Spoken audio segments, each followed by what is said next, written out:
Breaking news. Moments ago, our NBC News reporters and producers in Ukraine reported hearing blasts in the region, a possible sign of conflict from Russian forces spread along the border there. This as the UN Security Council held an emergency late-night meeting during which officials implored Vladimir Putin to stop any hostile action towards Ukraine.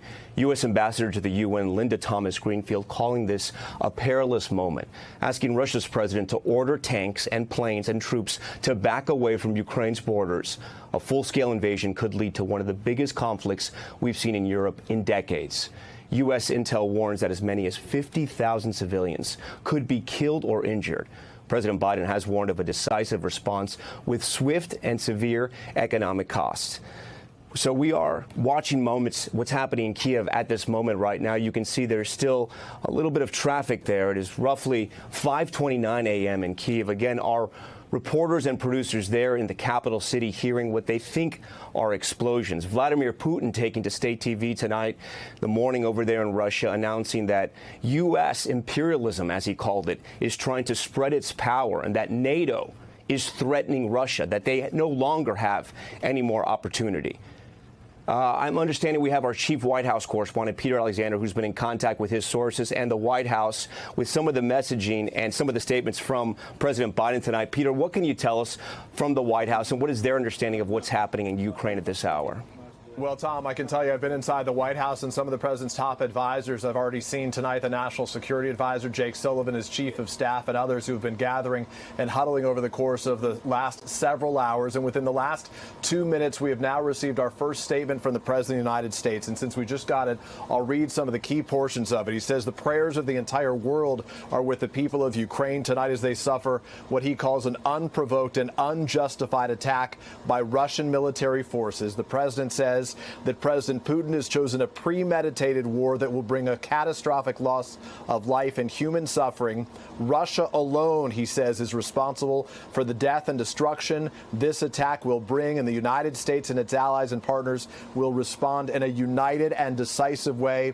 He writes, the world will hold Russia accountable. The president says in a statement, again, just released by the White House within the last 2 minutes, that he's going to be monitoring the situation from the White House this evening. We'll continue to get regular updates from his national security team. Again, I ran into his national security advisor here in the White House within the last hour or so as he and others were huddling together based on the information that they are learning about what's happening on the ground in Ukraine right now. The president, as was previously scheduled, is announcing that he will be meeting tomorrow morning in a secure virtual call with the leaders of the G7, including the leaders of France, the leaders of the UK and Germany as well. And then he will be delivering a statement later in the day. So we will look forward to hearing the president, not tonight, but tomorrow when he comes before the cameras and the world, after having a chance to gather together and consult some of America's allies. Tom, late tonight, we also saw an emergency meeting of the United Nations Security Council where one of the individuals the president has been consulting with, Linda Thomas-Greenfield, the U.S. ambassador to the United Nations, told those gathered there that a full-scale invasion of Ukraine is imminent. She says there is no middle ground. Russia is the aggressor. Again, those are some of the details we're just learning from here at the White House. The president monitoring the situation overseas right now, as you've been reporting, as we've been seeing the first sounds of blasts taking place in Kyiv and other reports of other similar blasts happening elsewhere in that country. And Peter, as possibly the first rounds in this war are fired, there's also a war of words happening between Vladimir Putin and President Biden. Vladimir Putin taking to state TV just a short time ago. Among the things he said, the spin he's saying really, and sort of changing the narrative here, saying the U.S. does not want to negotiate with Russia. And Peter, we know because we've been talking about this for weeks now, the U.S. has tried time and time again, along with the French, along with the Germans, to try to reach some kind of diplomatic consensus here to prevent this war from happening. Even this week, our Secretary of State was set to meet with the foreign minister of Russia, and President Biden said he was open in principle to meeting with Vladimir Putin. But now it seems like that diplomatic window has been shut.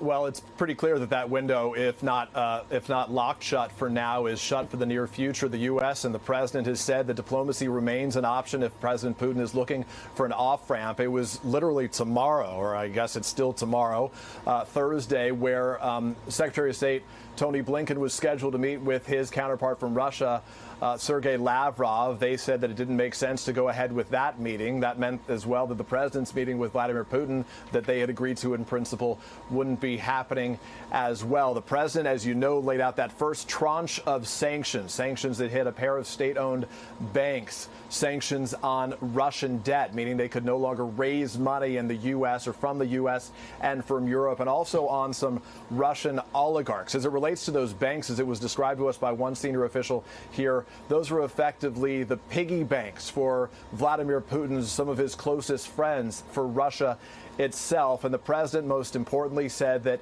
if Russia continued to escalate, the U.S. would further escalate these sanctions at the time. So we wait to see what that next step will look like at this moment. But again, recognize what we're witnessing right here, Tom. This is something that the U.S. has been warning about in what was an unprecedented fashion. They've been detailing exactly what they thought would happen, these pretexts, these sort of false, these lies to sort of give them the pretext to initiate this invasion would precede an actual attack, and that's exactly what we continue to be witnessing at this time. Again, the president monitoring the situation. I keep checking my phone for any other details as we're speaking to sources here about the circumstances, but this appears to be the opening salvos in what the White House fears could be a much larger war there. Yeah, and it seems, at least for right now, this is not the shock and awe maybe some people were expecting, at least at this moment. Again, we want to couch all our reporting here. Our reporters and producers in Kyiv had heard some explosions. We are still awaiting confirmation on all of that. As you know, this is a very fluid situation, what's happening in Ukraine. Thanks for watching our YouTube channel. Follow today's top stories and breaking news by downloading the NBC News app.